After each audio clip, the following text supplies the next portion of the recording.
حضرت ابو ہریرہ رضی اللہ تعالی عنہ سے مروی ہے، نبی کریم صلی اللہ علیہ وآلہ وسلم نے فرمایا، اللہ تعالیٰ فرماتے ہیں اس شخص سے بڑا ظالم کون ہوگا جو میری تخلیق کرنے لگے۔ ایسے لوگوں کو چاہیے کہ ایک مکھی یا ایک جو کا دانہ پیدا کر کے تو دکھائیں۔ مسند احمد حدیث نمبر 7209۔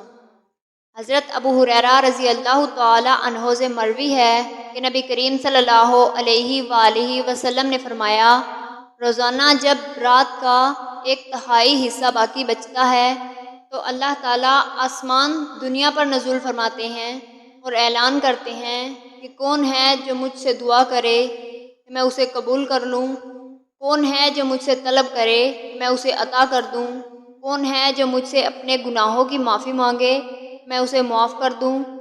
یہ اعلان طلوع فجر تک ہوتا رہتا ہے۔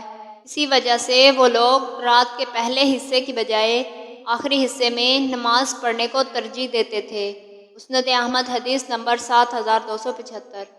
حضرت عمر فاروق رضی اللہ تعالی عنہ سے مروی ہے کہ میں نے جناب رسول اللہ صلی اللہ علیہ وآلہ وسلم کو یہ ارشاد فرماتے ہوئے سنا کہ مال کی وراثت اس کو ملے گی جسے ولا ملے گی، خواہ وہ باپ ہو یا بیٹا۔ مسند احمد حدیث نمبر 306۔